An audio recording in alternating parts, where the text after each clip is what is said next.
Right, welcome back to Coachcast. This is episode 11, I think, and we've got Mr. Ben Hawksworth, who has come the furthest from anyone. Flew in from Dubai yesterday. Private jet from Dubai straight in. And then you go into France. Yeah, and I'm driving to France at 1 o'clock in the morning. So. Oh, fuck that. To be fair, if it was anyone else, I'd have probably said no, mate. But it's a bit of a special podcast, this one. Yeah, me and Ben have got hype man. Yeah, me and Ben have got I wouldn't say an unusual relationship. We've got a very good relationship. We are literally this very similar characters, both fucking mental for a start, which helps. We're going to kick off with some sponsors, and we've got 2 new sponsors today. And I've actually got a gift for Ben from one of the sponsors. I'll give down here. It's not a dildo. Oh fuck! It's from. I've been loving one of them as well.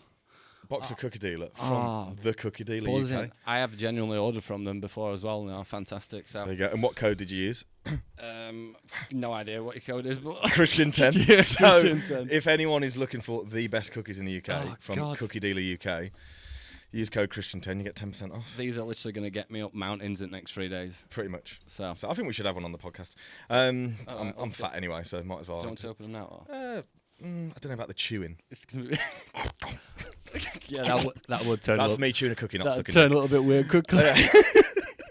We've also got another new sponsor for today's podcast, which is OneFit UK. So you might have seen this all over socials, mainly over Brightman's, Erin's socials, because they are helping to promote it. So we've been stuck in an era of Google Sheets for quite some time. Now, I am a big believer in if something's not broke, don't fix it. But I'm also a believer in keeping up with the times.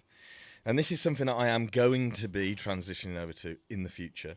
At the moment, it's just not feasible with everything that I've got going on, but it is going to happen. So I've got a nice little bit of script here from Stefan, who is one of the owners of OneFit UK. So I'm going to try and not butcher this. And I'm not going to read it word for word. Over the years, Google Sheets has become... So, as we know, it has been like the first choice for coaches, right? Yeah. Pretty much everyone uses that. We've got some other rivals now and stuff like that. But it's like very flexible software. It's not like that's what I like about Google Sheets. I can delete anything I want. I can put anything you want. And I like the flexibility of it. Like, not one system has to be the same as the other for each client and stuff like that. So this is where this is going to come into its own. So it's like customizable online coaching software that enables coaches to fully cater to the needs of their clients. So obviously I have competitors and I have Gen Pop, so they're going to look different, standard. And it also runs everything like you can like help scale your own business and stuff like that. So it's pretty sick. It's a mobile app as well, so it's not just online, and it's pretty simple, pretty powerful solution to make it easier for clients. So it's going to be released in 2 days, actually. Early adopters can access it from 30th of June. And as an exclusive offer to Coachcast listeners, if you DM the OneFit UK Instagram page with the word Coachcast, you'll get some discount. So go and do it. So let's dive into the podcast, bro. Yep. Okay. OneFit is good as well. I'd add on to that. So it's probably one that we're going to be partnering with the coach consultant, and anyone who knows me knows that I actually genuinely give a shit about coaching. And if someone's going to come and work with something what is the best, I'm always going to move towards it. And that's what I said to Joe the other day, because I have got partners with other platforms out there, with other businesses. But I said to him, for me, with the clients that kind of we've got, and if you're going to coach at a really, really high level and you want that kind of diverse ability with it and usability, then OneFit UK is very, very fucking good for what it is at the moment. Sweet. So let's get into the potty. All right, let's go. You ready? Fucking too right, bro. This guy's born ready. So we're going to start with this. Actually, I'm going to show the camera this. Oh, shit. I'm going to try to. The coach consultant. How the fuck have we got here, bro? Let's start from the start. Let's go back to school days, bro. What were you like at school? At school, I was a very, very, very good kid. I was a very, very good kid until... Surprises me. No, yeah, I know. It went south very quickly. So, basically, I was an absolute solid kid at school up until about 15 years old, and then a lot of kind of shit went south at home and in my family, and quite a lot of big life-changing events, to say the least. And from that point, I kind of just really switched off to the normal school system, and started fighting quite a lot. It turned me into quite a violent, aggressive person out of nowhere. Like, I was that kid who got bullied for having a bag on my back, to then being the kid who was just slapping people around. Do you know what I mean? Like, I just went one day, come back into school, and I was a different kid because of these life events. And I struggled at school, right? So obviously, in terms of intellectually, yeah, intellectually, I'm not a smart guy. I'm very smart at what I want to be smart at. likewise. Yeah, ADHD, ASD, boom, neurodivergent podcast going off. Basically, like, we're on the same spectrum, just fucking different sides to it. For me, all I'm ever good at is sport, PE, like anything else onto that side. So I come out with like C's and D's and a couple of B's, but in sport I got like A star and absolutely smashed that. I hated everything at school, so I got shit in everything. Yeah, I just struggled with it, and I was Josh was here, and I was socially quite weird as well. So like, still the same. Yeah, so it takes me, because for example, Josh is here and he's got a video, like, Josh was like, fucking hell, this guy's a right dickhead, until he got to know me. And it's because I again, with this ASD and how I was quite like off front. It's weird because I actually met some of my mates who I went to school with in Dronfield last week, and I've not spoke to any of them since school, because that's what I did. I literally finished school, bang, next phase in life. And then from that point, I was playing rugby league, so that taken up a lot of my time. I was working like 2 jobs as a pot washer, and then eventually decided, right, I'm going to go to university. But this is after a little trip to Africa. Right. Yeah, so a little thought, fuck it, do you know what, I'm going to go to Uganda.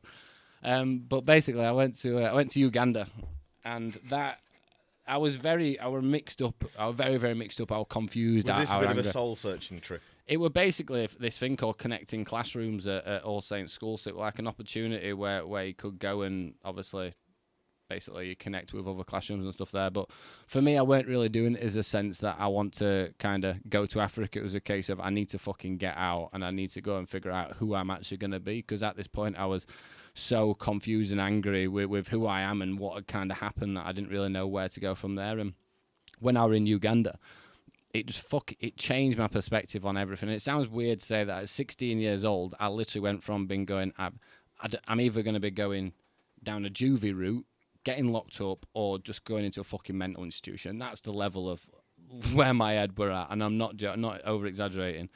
Went on that trip, and I was basically sat watching this kid basically volunteering at this blind school. And this guy come out, right, and I didn't even know he was blind, because some people can tell they're blind, some people you can't, right? And he come out and he basically started playing like an xylophone, right? Jesus. So straight away I'm thinking, how the fuck is this guy playing this xylophone? How can you even do this when you're blind? Then he started singing. He started singing like Sean Paul. Right, and I'm not... Paul. Yeah, literally. You think I'm joking? It was literally exactly like that. And I remember sat there watching this guy, and I was like, what the fuck have I got to complain about? Mate, man's Sean Paul blind. No, I swear. But I swear to God, I was like, what have I got to complain about now? If this guy can come out here and do that, he's in Africa, he's got fuck all money, he's not even got anything, he's blind, and he can do that, what am I doing?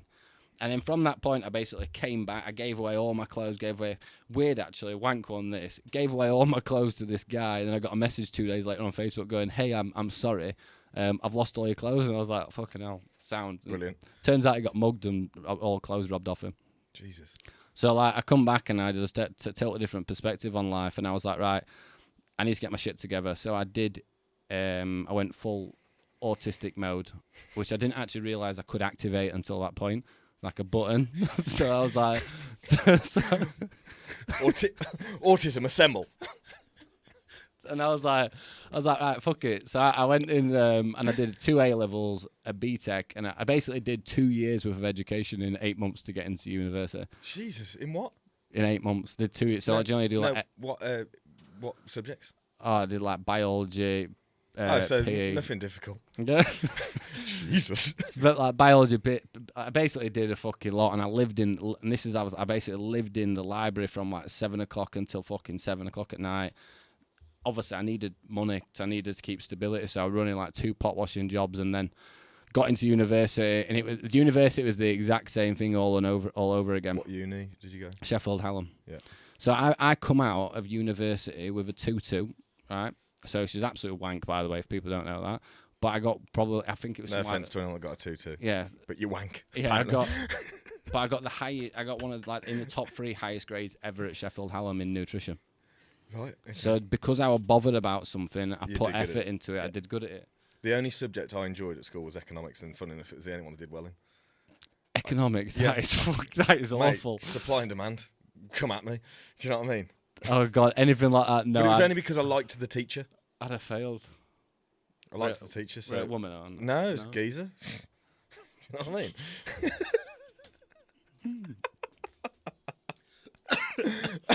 No comment. God, I'm joking. But yeah, from that point, I then, in my final year of university, while doing my dissertation, I started my first business. Which was? It were a group training class outside, and it fucking failed miserably. Right, okay. It So turns like a boot camp. Yeah, it turns out like weather's not good all year round. Oh, fuck. Yeah, obviously when I'd put all my life savings into this fucking business, I was like, young entrepreneur, but it was called Health Education, and it were attached onto this rugby and football thing. Went great for about 4 weeks until everyone realised it's cold and rainy and wank outside, so basically sacked that off, then went into my first personal training job at BX Fitness, worked up to about 2.5k a month. Then I got another job at S20. I had to restart that again. Mad. Yeah, so I basically built my full business at S20, restarted again, graveyard shifts, wank. Didn't go that well at S20. I upset quite a few people there. I had an opinion. I was young. I had an ego. Upset quite a lot of people there. Okay. So this basically resulted in me thinking, right, I needed another life moment. So just like Uganda, I was like, right, fuck it, what am I going to do? So I was like, I'm going to climb Kilimanjaro. Right, so I was like, so I just fucked off, yeah. So I fucked up, but the only reason... Climbing assemble. the only reason, it's staff...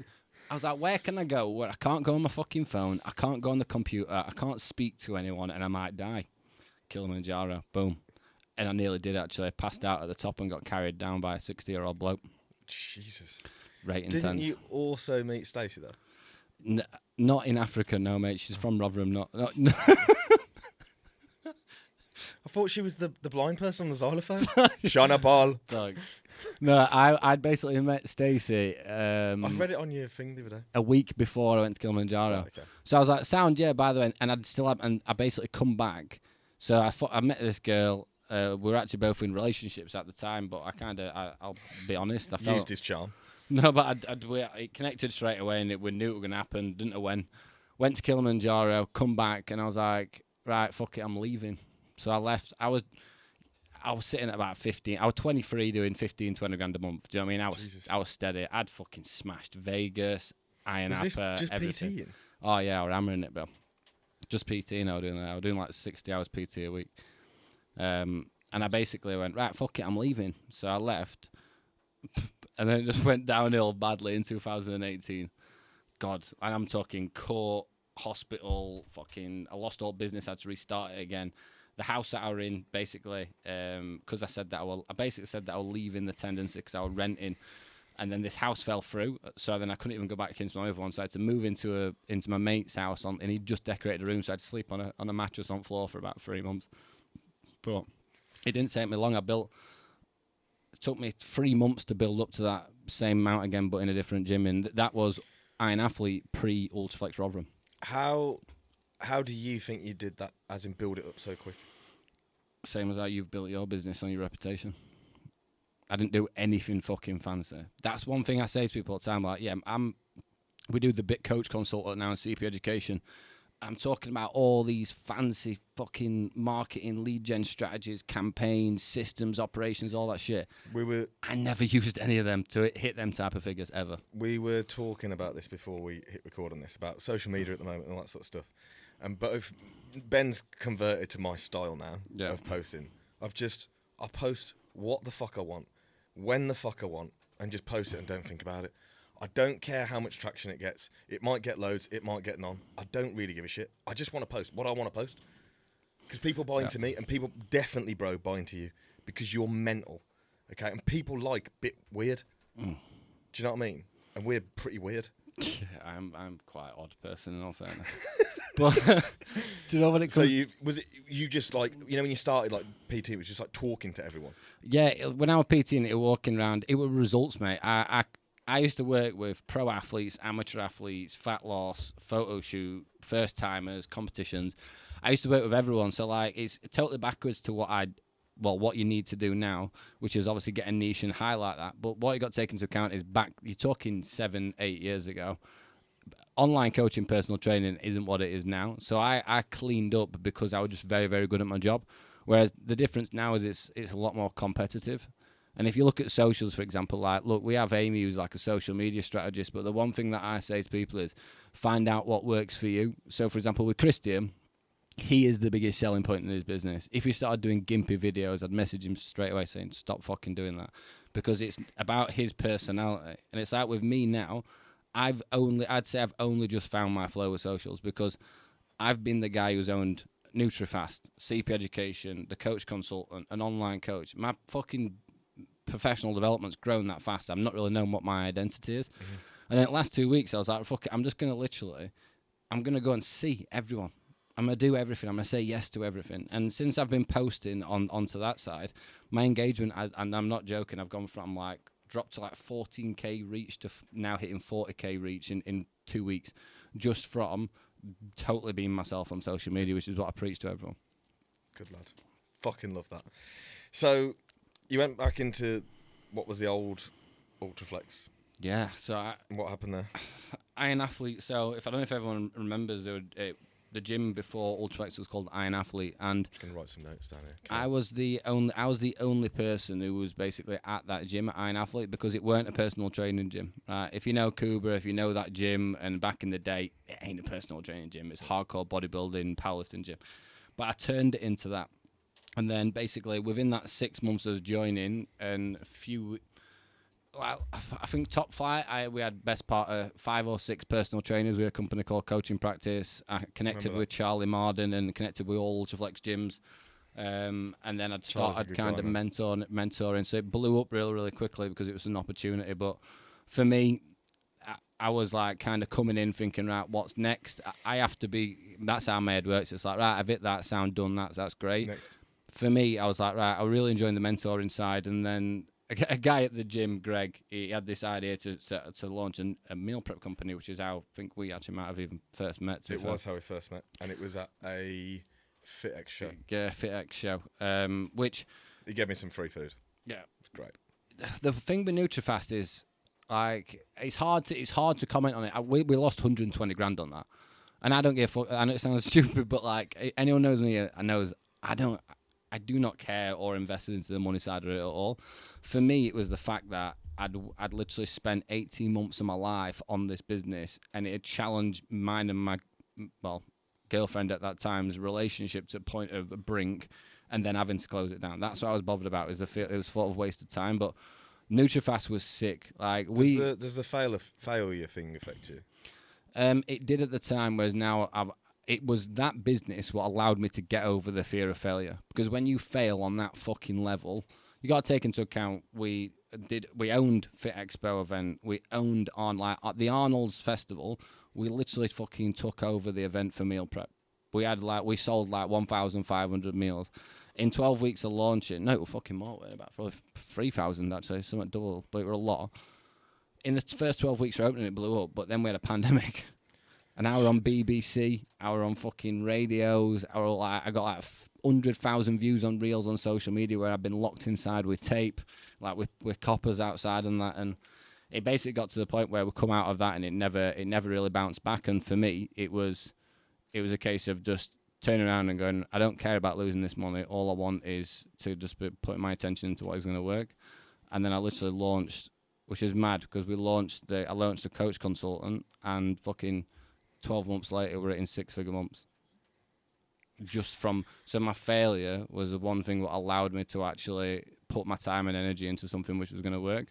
So it was quite a turnaround, and that's what I think. When I put that story up yesterday with me and Stacey, and how she supported me through all that, people think like, fucking hell. Everyone who knows me knows where I've really come from. Like, council estate, fucking rough kid. But a lot of people on social media only really see what's happened in the last 4 or 5 years. But it's been one old journey, bro. Yeah, fucking. And just also shout out Stacey, because Stacey is actually a legend. Yeah, she's an absolute fucking animal. Nicest person go, mate. She's a fucking legend. She got me breakfast at Coach Convention, so appreciate it. Because I looked ill, apparently. That was the most nerve-wracking day of my life. We'll be out of actually, because let's talk about Coach Convention. Why did you want to do Coach Convention? The Coach Convention for me was just literally, it was a marketing stunt for the Coach Consultant and me, because and as much as like people might deny this, I am a nobody in the fitness industry. I know I might have all these clients and all these names and all stuff onto that side, but I ain't got no profile. People don't fucking know who I am, and I don't think people really actually even know who the real Ben is. And I think that's a big one for me. And when I went onto the Coach Convention stage, I just spoke as who I wanted to speak about. But the main reason was for initially starting it was I'm called the Coach Consultant, right? I never ever want to be known for just being the business marketing guy. I want it always to be aligned to what coaching is. So for me, I wanted to kind of get the best people that I knew out there. So obviously like you, Cal, looking at everyone else onto that side. And just do an event which was solely just about coaching. It weren't about sales. It weren't about marketing. It was pretty much the total opposite of what I do for fucking businesses. But it was the one thing what was most aligned to what my values are within the kind of industry. Yeah, so Ben invited me to this public speaking event at Coach Convention. You were shitting yourself. Oh, mate. I always say yes to public speaking because I need to get better at doing it. I fucking hate it. I hated it. I hated it during, before and after. Felt sick throughout it. And Stacey came over to me in the morning. She's like, "You okay?" I was like, yeah, a bit nervous. She's like, "You look like you're going to be sick." Yeah, you were white. You were white. I was white as a ghost, mate. I find it really fucking difficult to do it. So that was a marketing thing for Coach Consultant. So you were an online coach at one point as well, weren't you? Yeah. Yeah. How was that? All right. So did you just want to take everyone that you had in person and put them online? I did mine a really smart move. In all fairness, I was basically working.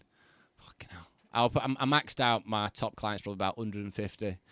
This was about 3-4 years ago. But I basically had loads of PT clients, loads are online, and for me, I always take stuff to a point of absolute true fucking max. Like, how far can I push myself to a point where I'm like, I have to create change. It's not like, for example, a lot of companies I take on, if I take on a personal training gym or coaching team or a client, I'll basically do like a layering effect of how to get out of PT. But I literally just turned around one day, woke up and went, yeah, I'm not personal training anymore.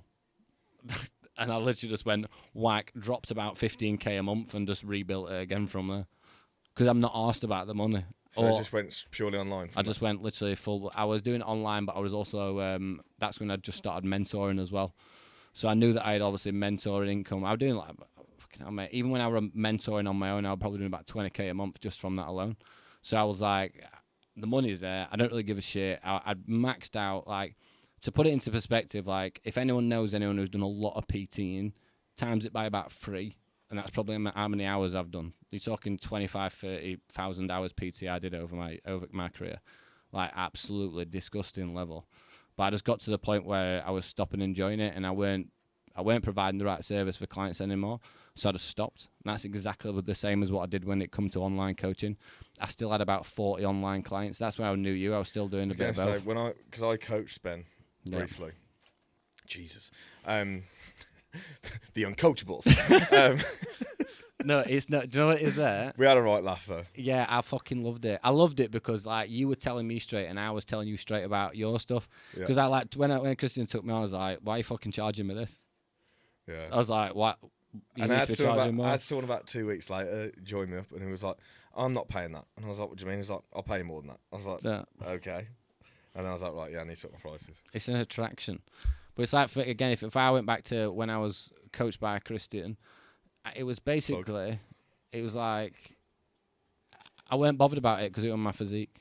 So that's why I struggled with it. Whereas now, I ain't got to stick to a diet. I'm cycling, I'm boxing, I'm training wherever I want, and I'm aligned to what I kind of want to do, and that's perform. Because I've done I'm like, when you look at like it's funny because like I am actually the least materialistic person known to man, even though I just flew first class to Dubai, but it's comfortable and I did it for a reason for Stacey. But for example, like when we come in and we were coaching for physique, I don't care about how I look. I don't care about anything on that side. So like the physique side to me, the only reason I ever did it was to improve business. Yeah. And it's like when I think I was diving back into it, it just obviously weren't right. And then it was basically as I finished with Christian, I started cycling. And as much as that people might think that's absolutely gimpy as fuck, for me, I absolutely love it. It's like I get every so often I go out for 2-3 hours, 4 hours on my bike, and I can't go on my phone. I'm not getting messages. It's a good escape. Yeah, and I've absolutely loved it. And then obviously boxing because I just love fighting. So do you think this has made you find like a balance? Yeah, definitely. I've had the best balance in the last 3 months, and again going back to taking stuff to a true max. So last year when I launched the CP Academy, the coach convention, and the coach consultant, I was maxing out. And I remember when Kieran went over my calendar, so total mental performance, and he was like, "There's no fucking human I know who can do this."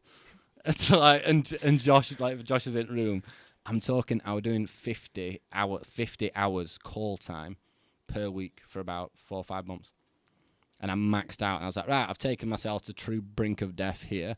Sweet. Right, I'm going to start hiring. So then I was like, right, now we've got 15 people in the agency, staff team. And then it's like, I was still doing a lot of call time, still 25, 30 hours. And recently I was like, right, I need to change this. So I obviously hired direct marketing and sales manager, direct account manager, more back-end staff. So it means that I can basically max manage and oversight manage companies. But these guys are doing it. This is one thing what people say to me all the time. They're like, oh, is the coach consultant not you anymore? And I'm like, I design, build, and do absolutely everything. So like we've just brought Jace back on, and Jace worked with me when it was just me last year. And I love like, Jace. Just shout out Jace. Yeah, Jace 345. And he's a fucking legend. And he was probably one of the. I go as far as saying he was the reason the coach consultant blew up, which is annoying because I didn't actually used to have a referral model in place. So like we give clients £500 per client that they refer. Give it to you if you want to refer some people out, even though you're not a client. Yeah. But basically, me and Ben are gonna do some work together soon. But for example, like when Jace referred shitloads of people to me, so I gave him a bit of a discount on everything this time. But he came back in and he was like, fucking hell, this is totally different. Like, he were on a call today going, you might as well just retire you. And I said, but can you not see that I'm doing exactly the same as what I used to do? I'm still designing, I'm still monitoring, I'm still doing reports, I'm still doing feedback, I'm still directing. But I'm not doing it at a case of having to give up my constant call time, which for me at this point now just absolutely exhausts me. And for example, instead of just having one call a week with me, they've got the option of 7 key staff who are fucking better than me in their jobs. Yeah.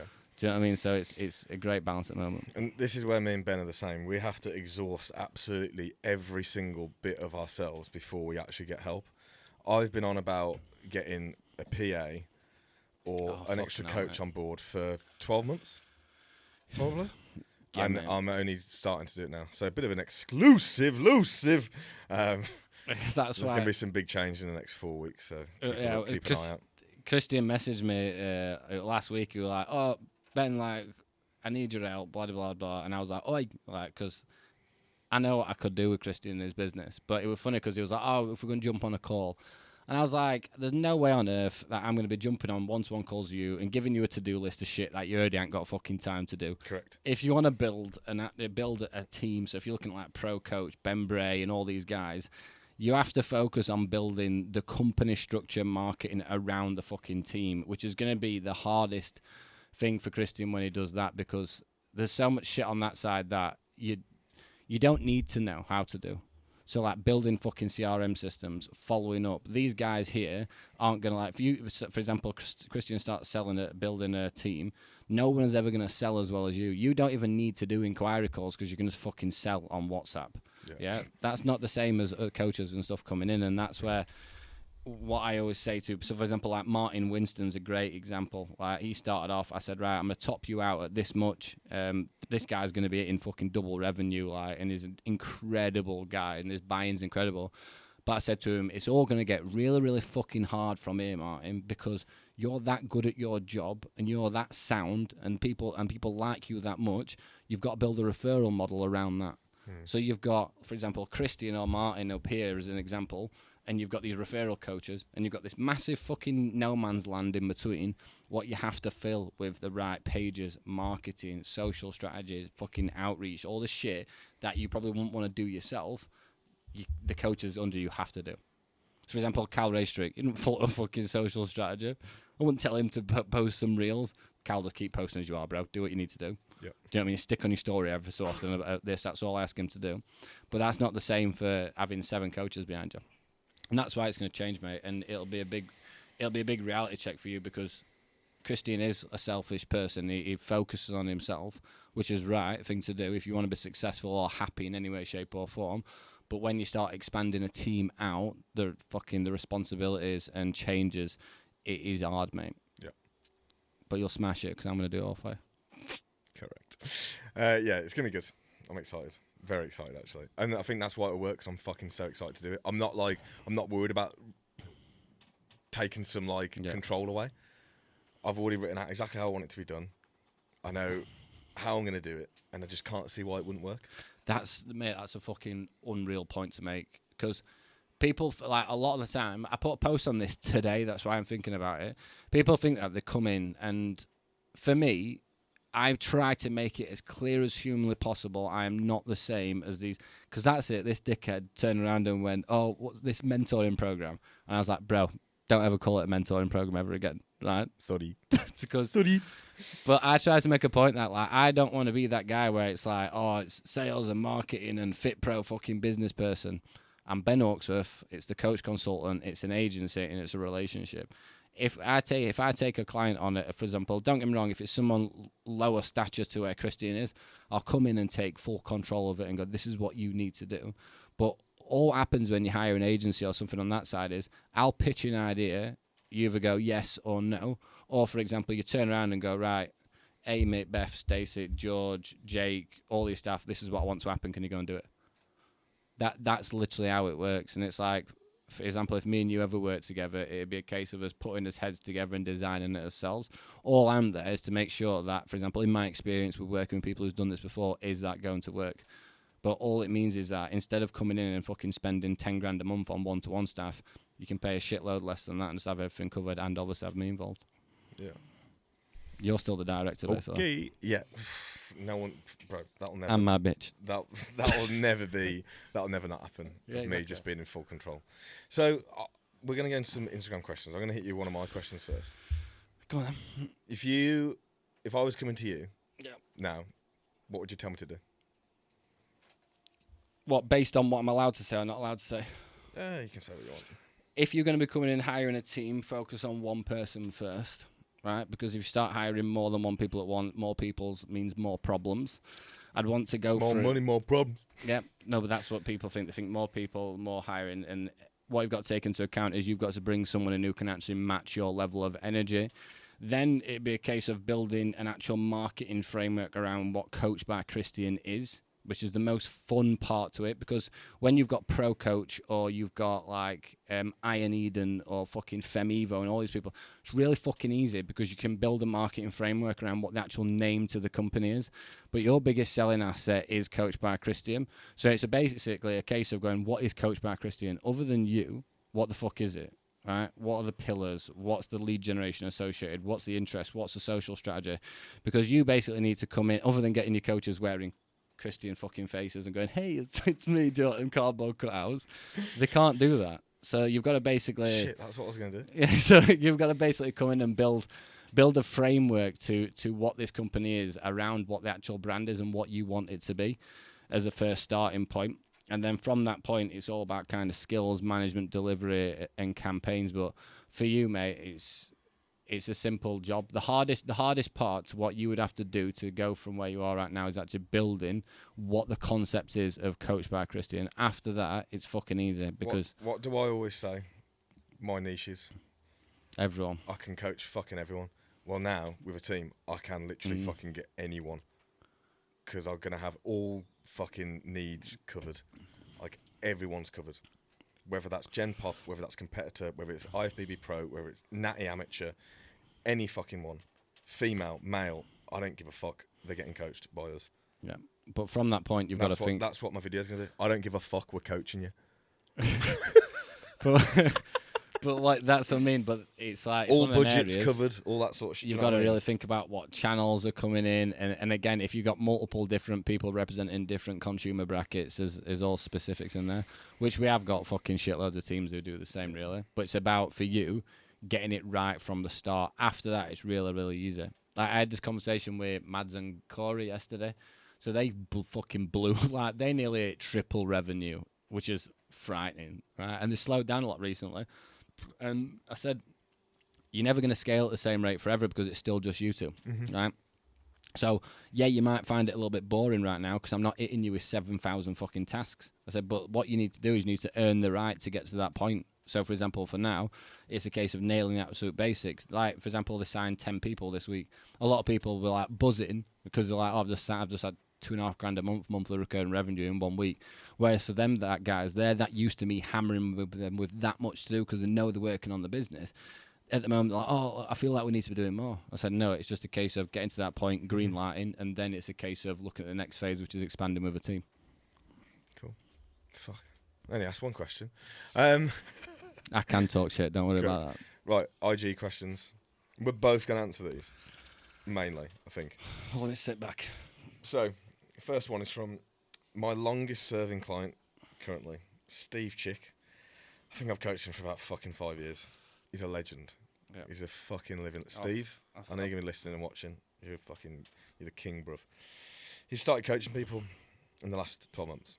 And he's doing pretty fucking good, to be fair. Obviously, he's learning from the best. His question to you is, best way to generate leads as an online coach with a small following? Now, you can definitely answer that. Well, do you want me to go first? Yeah. If you've got a small following, what you've got to think about is, right, who are you going to hit, right? It's obviously not going to be getting shitloads of exposure awareness. So there are the basics, like if you've got 1,000 followers, you need to be going out your way to making sure that you are in the right places, you're following the right people. But for me, I'll be bringing everything internally. And I actually do this even for guys doing 50 grand a month. I'll turn around and go, right, instead of focus on as much outbound stuff as humanly possible, what can we actually do internally? So, for example, if you've got 10 clients, can you be meeting up with these 10 clients? Can you be looking at setting content up with them directly? Because if you can obviously collaborate content, you might hit 10,000 people, right? If you, and again, if you're coached by you, will be a fucking good coach, will be doing what they're right, I'd then be bringing a referral model in, right? So for, let's just say, for example, we do 20% per person signed. If it was me and I was starting out, what I'd do is I'd actually boost that up to about 40-50%, so people are more incentivized to actually come in and refer your services out.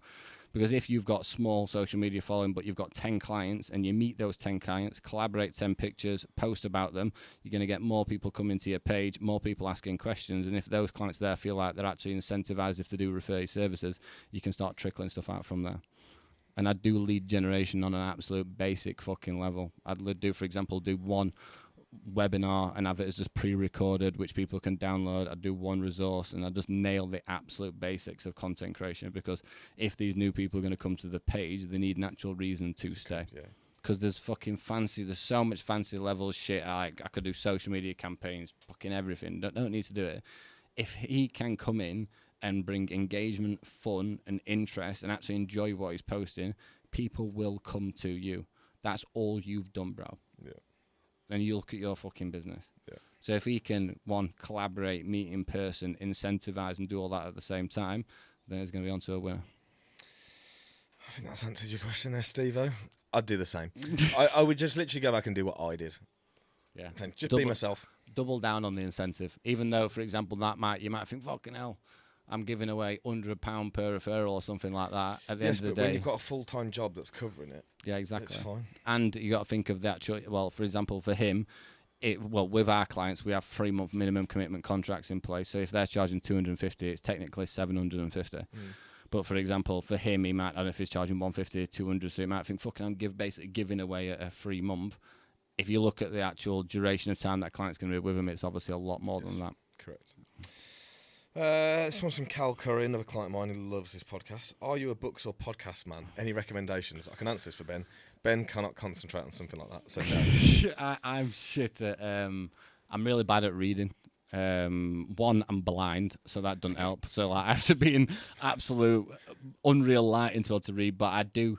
I don't listen to it as much anymore because I don't really get time. But for example, when I was really struggling with my head from, fucking hell, forever. No, I'm joking. But from like 18 to 26 is like a period.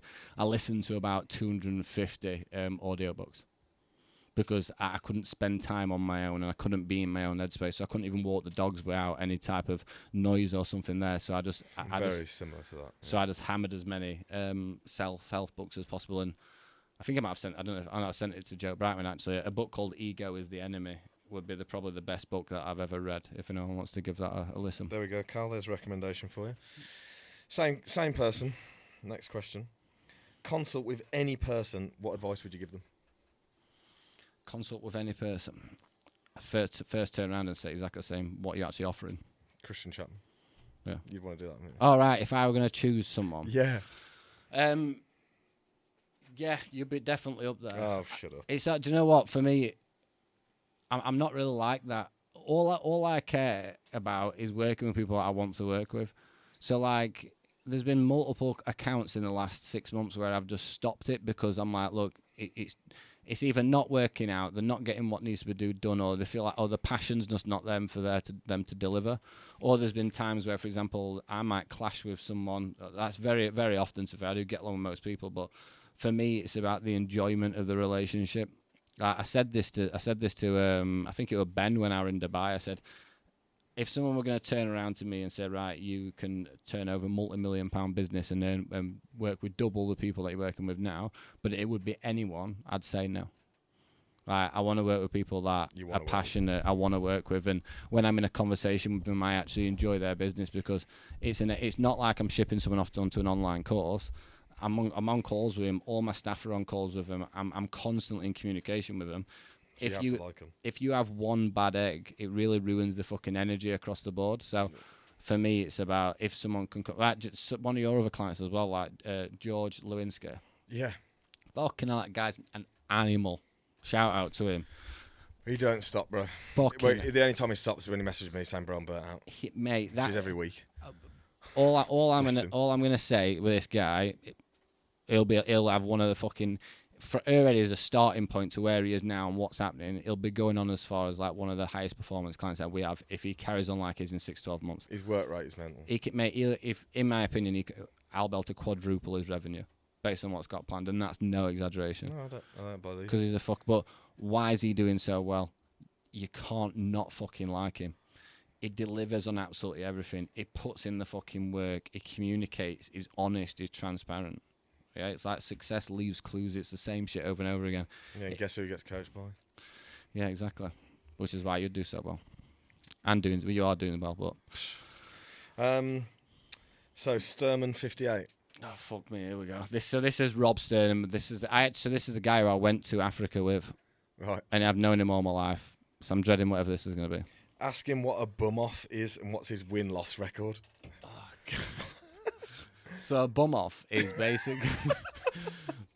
A bum off is basically when we were at university, I was playing rugby league. So I basically so my accolades as rugby league. I was fresher of the year in year one, and then big time. And then I took over as captain and chairman in year two, which is not really seen it in what's it called, sports teams at university. But a bum off basically, in essence, is if two people have a disagreement. Right, and you're having to say, for example, you're a cunt. No, you're a cunt. And someone goes, bum off. Right, bum off basically means that you have to get fully naked. Right, great start. Sounds like my kind of game. Yeah, so fully naked, and you have to fight on the spot wherever you are. Right, and the winner is the person who can turn around, pin them, and hump them 3 times. Sick. Do you want to do that right now? Yeah, 100%. What's your record? It's about to be fucked up, bro. No, I'm going to bum you off. No, I lost to a kid called Curtis, who was a fucking... He was like third year animal. I just got challenged because I were up and coming. And then me and Rob actually had one on West Street in Sheffield, which actually got called off because there was too much blood. Brilliant. Yeah, it was. And what you got to take into account is like, yeah, it sounds a little bit weird to say the least. If you've got a naked man attacking you in a public place to bend you around and hump you, you're gonna knock the fuck out of him.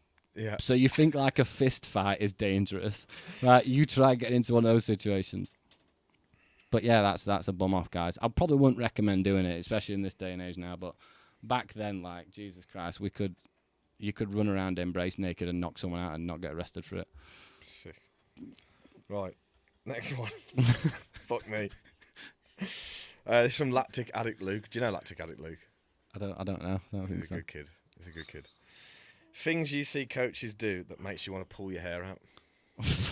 Fucking post on social media. That's enough. Oh my God. For me, I'd say the one thing it would be is going into business mentoring systems and then basically copy and pasting their exact same approaches. So, for example, I see this all of the time. Like, I'll see a social media post and I'll go, "That's come from that person," or I'll see this and that come from that person. It's like I can look at people's Instagram and know who their business coach is. Yeah, I just know. so you the can, type of shit they post. because you can come in and, like, for example, like we have a set systems and stuff to do, but I'll always try and spin it so it's like it's specific to them. But I literally see some people copy and pasting the exact, and I'm talking the exact same caption or saying the same thing on the story, and I'm like, don't do that. Like, just always try and come in and be yourself and spin it so it's got something kind of to do with you rather than just replicating the exact same type of messaging. So that is one of my big things. It's like, I get imitation's the finest form of flattery and all that bollocks. It's not. It just pisses me off. Because I see people copy my shit or try and be, I'm like, good luck, mate. Because you cannot be anything like me. No, you can't. You can't. I am me and you ain't getting anywhere near it. Like, simple. And I see it and people send it me and they're like, bro, this guy's trying to be you. I'm like, yeah, it's embarrassing. And it is embarrassing if like other people are seeing it. Like, everyone's fucking seeing it. Yeah. To be fair, the coaches, I don't really get that annoyed by coaches' content. I get more annoyed by mentoring and businesses content than do anything else. Yeah, but that's what you're in though, isn't it? Yeah, so I don't get as annoyed about that anymore. Like, it's like highlighting client finances for me. Do you know what? I get questions on this all the time. Why don't you promote client finance stuff? Like, what you got to take into account is I'm not taking someone from 0 to 5k. I'm taking someone from 30, 40 grand a month to 80, 90,000 pound a month. Do you honestly think that I'm coming in and fucking highlighting that? Because the minimum, like there's not, I wouldn't say that I have a single client who's earning less than £10,000 a month. Like, and for me, yeah, that's what you see people promoting. Oh, it's hit 10k a month. Like, there's no way. Like, if someone turned around and directly announced how much I was earning, I would fucking go mental. Yeah. Right. The reason being is I've earned 30, 40 grand a month as an online coach, personal trainer before, and I didn't have my shit together with my accounts. Right. I had fucking, when I was about 24, I had about 20 grand in cash underneath bed, what I smashed in Vegas and fucking Hideout Festival. Do you know what I mean? That I were absolutely fucking hammering it. But so if someone reported me and went, "Oh, this guy's earning that much money," you couldn't overcomplicate it. But it's private and mate. I was having this discussion with a client yesterday on his check-in. Ben Howard, shout out Ben Howard, and he said, "I've had business mentors before in the past and all this sort of stuff, and all they're bothered about is money." I said, I said, "Do you know what I earn?" He said, "No." I went, "You know why? Because I've never fucking told anyone. Because it's no one's fucking business how much I earn. Like, granted, I put some of the shit that I have online, okay? And at the end of the day, it ain't difficult to fucking work out. People know that I work with everyone. I do all right. But I would never publicly say what I earn. Because, one, it's embarrassing. I think that's so fucking cringe. And it's not something that I think my followers are going to want to see. Yeah. Because they also don't give a shit. All they care about is Christian Chapman. That's it. They don't care what he earns. They don't care what he's got, nothing. All they're actually bothered about is actually me. And I love that. And I don't ever want that to change. Yeah, it's like I've been given comments about it all the time. Like, to put it into perspective, if I genuinely told people, like, let's just say Cal or Ben Bray, for example, what we've done to their business, and I posted one single fucking picture of it, I'd probably get 20 leads from that. I swear to God. So, like, if I come in and did this, highlighting client finances, highlighting all these increases, I know that it could probably triple my business, and I know that's how fucking people work. But for me, I was like, I've got a choice. What do I do? Do I start moving into that, which is against my values, or do I fucking fly all over the world visiting every single client that I've got in person? So that's the decision that I made. That is literally the reason why I'm doing what I'm doing now with Dubai, or just being US, fucking Switzerland, Ireland. It's because for me, I don't want to be using people's bank accounts as marketing. I want to use actually them and their companies. Yes. That's the reason I'm doing what we're doing now. Why do you think I've got so busy recently? Because I'm fucking everywhere. Yeah. I'm at every fucking show that I can be at. I'm at every fucking training session I can be at. I'm collabing with everyone I can collab with. Because I fucking love it. Granted, money comes with it. But it costs me to do all these things. Oh, fucking hell, yeah, it's not cheap. Do you know what I mean? It costs me to fucking do this. I don't get anything directly off this, but indirectly I do. Because people watch the podcast and go, fucking hell, I want to work with him. It's just marketing expenses. Yeah, exactly. If you look at a big business, they might be dropping 5-10 grand a month just on paid media alone. So if you can max out, like people turn around to me and go, I've maxed out my organic exposure. And I'm like, what's your engagement like on social media? How many people are you meeting? Have you got a podcast? Have you got fucking YouTube? Are you in TikTok? Have you got referral models? Are you doing this? And then they're like, oh, no, I'm not doing that. Well, you've not even fucking come close to maxing out your own organic growth then. It's just the fact that you want to look for an easy option, which is paid media, which, by the way, guys, doesn't actually even fucking perform that well nowadays. Yeah. Unless you're spending quite a lot of fucking money, £25, £30 a day on it, which we do have companies doing, and I'll be doing myself soon. But if you want, and the reason I get away with it is because if one client signs for me, it's worth it. But I see paid media going fucking live all the time for all these different online coaches, and I'm like, bro, you're spending £700, £800 to get 2 or 3 leads through. Yeah, you might have more awareness, but anyone can click on social media for a second and see a picture of you doing a fucking bicep curl. But when you're jumping into that side, it's like, right, what's going to actually sell more? You connecting with your clients, you doing long form content, you doing podcasts, and building up actually your own personal brand and profile. It's always going to be that. Sick. Thomas Hemmings one. How to appeal to your niche. I want to answer this one as well. You go first. Niche. Your niche finds you, bruv. In my opinion. So the way I started my coaching was I was helping quite a lot of fat people, and I was also really fat at the start, and I got pretty lean. So I appealed, obviously, to a bigger audience in terms of bigger in body weight, because that's how I started. So fucking hell, if he can do it, I can do it, and I'm a right fat bastard. Okay, that got me loads of fat people on board, and that's not me being horrible. That's just what my niche was at the start. And then they tell their mates, oh, well, can you work with me? Not as fat, or like really underweight, or female, or whatever. Like my niche found me, and then all of a sudden I just started helping everyone. Does that make sense? Yeah, no.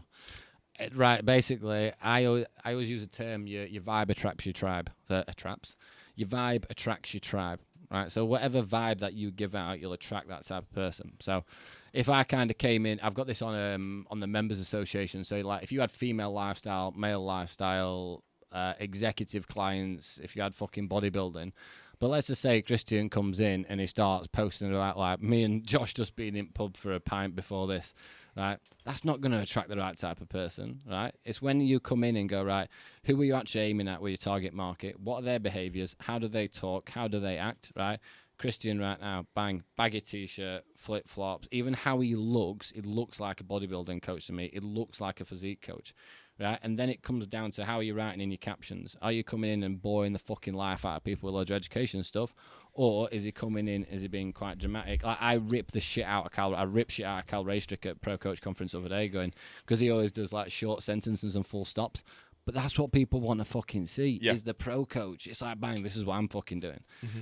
It's, for example, like, if you go into a little bit more specific niches, like, for example, I've got Miller and Everton who was visiting down in London. They need to be wearing shirts. They need to be dressing in suits. Why? Because they're on Harley Street and everyone's a multi-millionaire in that area. So if they want to attract the right type of person, they've got to obviously put out that type of vibe. And again, without going into specific people, the worst thing that you can possibly do for attracting your niche is focus on that niche for a certain amount of time. So let's just say, for example, going from physique coaching, prep coaching, being a bodybuilder, to suddenly turning around and going, right, I'm now going to be a hybrid athlete. That's the fucking worst thing that you can possibly do in your business. whatever you do with your own fitness journey will always be the highest engaging, highest impactful, and highest buy-in from your audience. So if you can simply just replicate that. So for example, Christian absolutely loves bodybuilding, right? He knows that he's never going to fucking come in and be like the next fucking, what's a big bodybuilder's name? I ain't got a clue. Jay Cutler. Yeah, it's never going to be the next Jay Cutler coming in.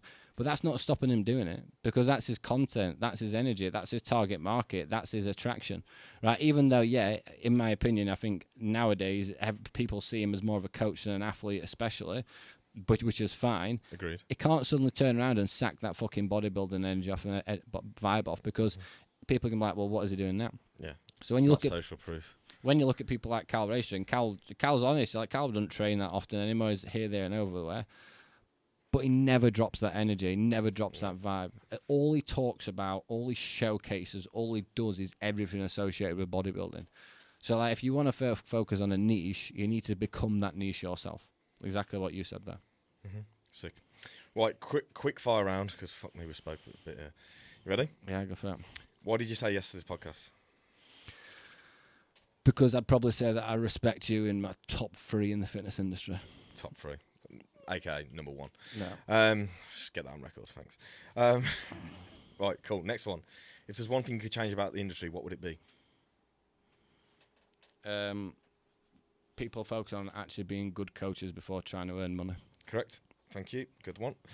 If you could go back to the start, what would you do differently? Please say what I think you're going to say. God, what would you define as the start for me? Because it's been fucking so. PT. It generally would be investing into social media much sooner. Yeah. Because my biggest issue that I have now is my own personal brand and social media presence. If I'd have invested into social media back when I was actually doing it, I'd have been on fucking 100,000 followers by now. Yeah, true. Best piece of advice you could give for a new online coach? Get good at coaching. Get good at coaching. Choose the right system. In this day and age now, like we spoke about earlier at the start, is if you have the right online coaching system, it is really difficult to not be able to coach. Like, that's how, if you look at OneFit, Kunis, all this stuff, if you literally have that software, all the data's there for you to pick apart. It's done it for you. You got to read. Yeah, all you've got to be able to do is write a diet, write a training program, know how to make manipulations, understand what these data metrics mean. Understand people. Yeah, and without question, absolutely. Get used to simply working with people, speaking to people, and just being open and honest, I'd say. Sick. Yeah, honesty is the best policy. Don't try and be someone you're not who you aren't. Just be yourself. Yeah. Deep one. It's the last one. Deep, bruv. Get deep. Oh, go on then. What's been the cost to get where you are? I have the cost. There's 2 parts to this. There's the cost of me fucking building a 7-figure company, and there's the cost to me finding out who I actually am as a person. And like, for example, I'm 28 years old, and I feel like I've only just connected with myself now. I feel like that I've lost endless amount of friendships and relationships because I've not been able to maintain them, because I was so unhappy with myself as a person, and I was so obsessed with achievements, that I basically neglected kind of so many relationships over the years. Whereas like now, yeah, I've done the business side, I've done everything else on there, but I'm starting to actually connect with people and connect with myself, and I think that's the biggest thing. But the cost to it would be fucking 10 years of my life. It's hard to say that I have done so much and been so much and achieved so much, but I've never been truly present until now, which is probably the best way I could describe that. Deep. Yeah. Oh, I could go deeper than that. Right, bro. You can go deep on me anytime. Where to find you? Ben Hawksworth. Ben Hawksworth _ I've nearly got 10k followers, guys. So, jeez, boost him up. Mine's been blowing up thanks to Joel Davis. Cheers, lad. when I do it 10k, I'm doing the most fucking levels giveaway known to man. Oh, mate, rig it so I win it. Oh, can we do one together? I'm about to hit 20k. Oh, get fucked. I'm about to hit 20. Just so you know, that's why would double. Why would you do that? Double. Right. What he is. Disgusting. Double. That is absolutely disgusting. Looks No, like I could thank a couple of it's clients been for that. it's been a running joke that I've not had 10k followers for absolute ages. But when I do, it's gonna be like every single service, creation, everything. I'm gonna do like the most. It's probably gonna be at least a 40 grand giveaway. Not actual cash. But Rigged. in Rigged stuff. for Chapman. Yeah, it's gonna be stupid. Just give a car away or something. And then I'm retiring. No, I'm joking. I'm not retiring now. No, you ain't. When would you want to retire? Never. Standard. I'd happily do what I'm like now is the best balance that I've ever had. Like I've got best relationships with clients that I've ever done. I'm managing everything the best I've ever done. All the reporting systems, everything is just on a fucking level, which is why it's the best time to join, Christian. I can't do it with any more stress, bro. It's sweaty in here. Can we take his clothes off? No, we're done now. Yeah, we're gonna have a bum off. Get your fucking bum out. Right, we're done. Shout out once again to the sponsors of this podcast, this specific one, Cookie Dealer UK. Sponsored by the Coach Consult. Christian 10, sponsored by the Coach Consultant. Get it in the shot. It's even got a pen. Fuck me, that's wanky. To be fair, they're a bit shitter than pens they fall Yeah, apart. them shit pens. And OneFit UK. If you DM them saying Coachcast, you'll get discount off your subscription to OneFit UK. Thanks for joining us, guys. Peace. Peace out. Like, share, comment, subscribe. Follow Christian, Coach by Christian. I'm Ben.